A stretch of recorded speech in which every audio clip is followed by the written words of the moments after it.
এটা হিরে হিরে, একদম হিরে। তুমি তো খুব জানোই দেখছি। আরে আমার স্ত্রী, আমি তো জানবো। তনু বেস্ট। আরে বেস্ট হলে ছাড়ছো কেন রে ভাই? আরে ভাই, আমি ওই মশগুল হয়ে গিয়েছিলাম না জেসমিনের ভালোবাসায়। ওইভাবে তাকিয়েছিস কেন? আরে কখনো শুনিসনি নাকি লাভ ইজ ব্লাইন্ড? ভালোবাসা অন্ধ হয় আর মাথাও খেয়ে নেয়। আমি ভাবছি যে টেকনোলজি মেডিসিন এত উন্নতি করেছে, তাহলে ভালোবাসার কোনো ট্রিটমেন্ট বেরোচ্ছে না কেন ভাই?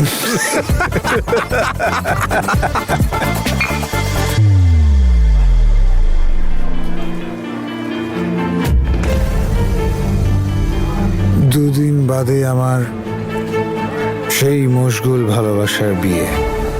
আর আমার নকল ভালোবাসার ফেক এনগেজমেন্ট।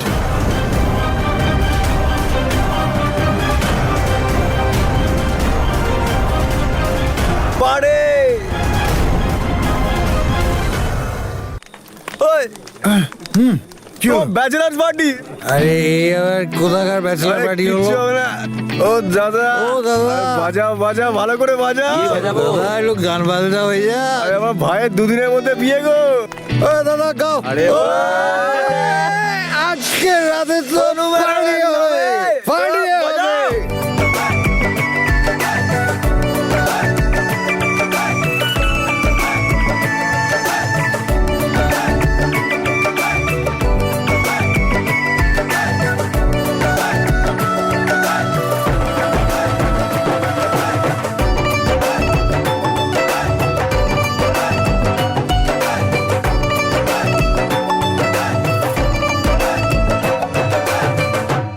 ইয়েস ম্যাম, আমি লেসন প্ল্যান আপনাকে পাঠিয়ে দিয়েছি আর আমার প্রক্সি দেওয়ার জন্য থ্যাঙ্কস ম্যাম।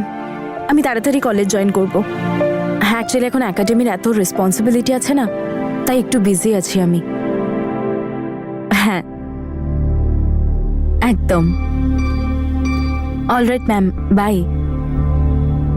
মা, এই দেখো কেমন দেখতে এটা, একদম নতুন, একবারও পরিনি আমি। তুমি একটা কাজ করো, এটা গিয়ে ঠাম্মিকে দেখাও, বলো যে এটাই পরবো আমি। এদিকে আয়, আমার কাছে বস। তনু, তুই খুশি তো? অঙ্গদ ভালো ছেলে তো, তোর খেয়াল রাখে।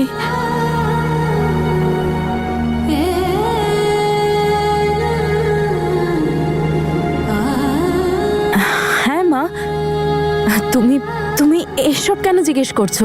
বলেছিলাম তো তোমায়, অঙ্গদ কত ভালো রান্না করেছিল আমার জন্য। তাহলে যখন মেয়ে মায়ের চোখে চোখ না রেখে কথা বলে, তখন মায়ের মনে সন্দেহ হবেই।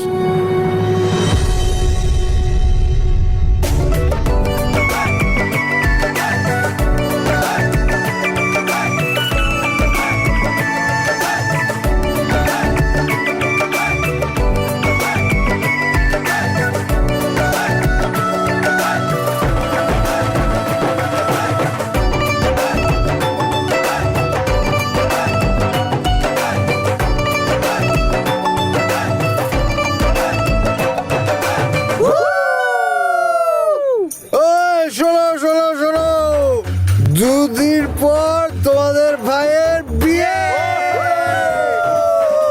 আর আমার এনগেজমেন্ট। তোমরা সবাই ইনভাইটেড। মা, তুমি এসব কেন ভাবছো?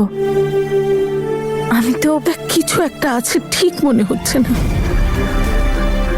আমার কাছে কিছু লুকোচ্ছিস না তো? আপনি আপনার এক্স হাজবেন্ড আর সেলফিশ বোনের জন্য এমন একজনকে বিয়ে করতে চান যাকে কিনা আপনি চেনেন না, জানেন না। এই বিয়েটা আসল নয়, নকল হবে। মা, তুমি কেন চিন্তা করছো? এরকম কোনো ব্যাপার নেই। এখানে বস, বস। দেখ, সবকিছু এত তাড়াহুড়ো করে হচ্ছে, তুই কোনো চাপে পড়ে এসব করছিস না তো? না মা, তুমি তুমি কেন এরকম ভাবছো? তুই কদিন আগেও তো বিয়ের জন্য রাজি ছিলি না, নিজের জীবন নিজের মতন করে কাটাতে চেয়েছিস, তাহলে হঠাৎ কি হলো? তুই অঙ্গদকে বিয়ে করার জন্য হ্যাঁও বলে দিলি, আর এখন আশীর্বাদ হতে চলেছে। Here it is. চল বস, আমি তোকে ছেড়ে দিচ্ছি বাড়ি। তুমি অনেক খেয়েছো গুরু। হ্যাঁ ঠিক বলেছিস, তুই তো খুব ঠিক আছিস তাই না? চল পিছনে বস, বক বক না করে বস। চল আগে আমার ড্রপ করে দাও, তারপর তোমায় ড্রপ করে তারপর আমি তোকে ড্রপ ওকে করব। স্টার্ট। চাবিটা কোথায় গেল? আর দুদিনের ব্যাপার, তারপর সব ফেলিতো। সাবধানে ভাই। ফিনিতো মানে ফিনিশ, মানে সব শেষ। আরে শেষ কেন হবে গুরু? আরে মানে এই বিয়ে, এঙ্গেজমেন্ট সব শেষ। এঙ্গেজমেন্ট শেষ, ড্রামা শুরু। ড্রামা? আরে ওই যে তনু ম্যাডাম। ও হ্যাঁ, ও তনুর কথা শুনে মনে পড়লো, দুদিন বাদে জেসমিন আমার। তনু আমার। তুই অঙ্গদকে তেমন ভালোবাসিস না যেমন ও তোকে ভালোবাসে, আমি দেখেছি ওর চোখে। কিন্তু কখনো কখনো ভয় করে যে চোখের দেখাও তো ভুল হতে পারে। দুবার আমরা ঠকে গেছি। যশের সময় কানাডা যাওয়ার আনন্দে আমরা এমন অন্ধ হয়ে গেছিলাম, আমরা বুঝতেই পারিনি। আর বীরের সময় পরিবারের চাপ তোকে আর কিছু ভাবতেই দেয়নি। আর এখন জ্যাসমিন আর বীর তোকে যে কষ্ট দিয়েছে তা দূর করার জন্যও কিছু ভাবতে পারছি না। ভয় করে রে মা, আমরা ভুল কিছু করছি না তো? আরে গুরু একটা কথা বলো, তুমি হ্যাপি তো? You call me bro. Yeah, my bro. I'm your bro. Bro to bro, হ্যাঁ। আমি তোকে একটা কথা বলতে চাই। বলো ব্রো। একটা ব্রো আরেকটা ব্রো এর মনের কথা শুনবে। তুমি বলো ব্রো, আমি শুনছি। বলো। আমি না জ্যাসমিনের জন্য একটা বিশাল বড় সারপ্রাইজ প্ল্যান করেছি। এত বড় সারপ্রাইজ, যেই দিন আমার আর জ্যাসমিনের বিয়ে হবে না, সেই দিন সব পাল্টে যাবে চিরকালের জন্য। কে যাবে বলো না, বলো না। বলো না। এমন ভাবে ঠিক বলবো নাকি তোকে? তুই প্রথমে প্রমিস কর কাউকে কিছু বলবি না। তনু প্রমিস। বলো এবারে তো বলো। হ্যাঁ?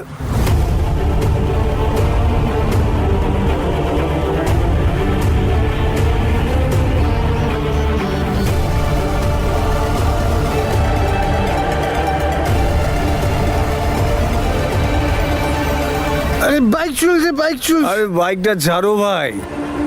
কি প্ল্যান করেছো তুমি? তো বাইসেপের থেকেও সলিড প্ল্যান করেছো গুরু। ভাই আমাকেও না এরকম কিছু একটা করতে হবে। তনুর জন্য যেরকম তুমি ভাবছো সেরকম কিচ্ছু নেই মা, কারণ আমি জানি আমি কি করছি। আর আমি যা করছি খুব ভেবে চিন্তে করছি। আমার লাইফে যা কিছু হয়েছে তা থেকে আমি অনেক শিখেছি, তাই এইবার আমার একদম ভয় করছে না।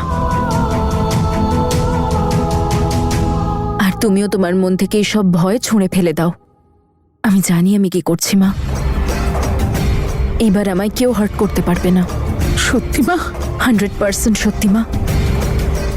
এইবার আমি অনেক বেশি ক্লিয়ার, আর আগের চেয়ে অনেক বেশি স্ট্রং। এইবার তোমার মেয়েকে আর কেউ কষ্ট দিতে পারবে না। দেখ মা, আমি চাই এই শক্তি তোর ভালোবাসার শক্তি হোক, তোর কষ্টের শক্তি নয়।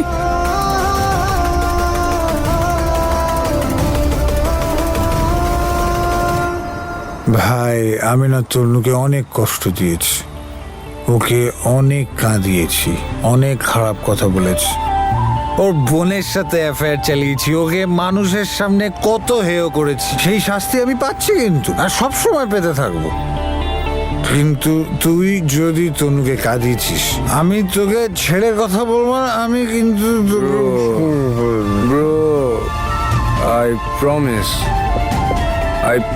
ইউ, নিজের প্রাণের চেয়েও বেশি খেয়াল রাখবো তনু ম্যাডামের, আর তোমার থেকেও বেশি ভালোবাসবো আমি। কিন্তু তোমাকে একটা প্রমিস করতে হবে। ঠিক আরে দেখো, আছে মারপিট শুরু করবে না কিন্তু একদম, ঠিক আছে? পাক্কা করবো না প্রমিস চল এই কথাতেই হয়ে যাক চিয়ার্স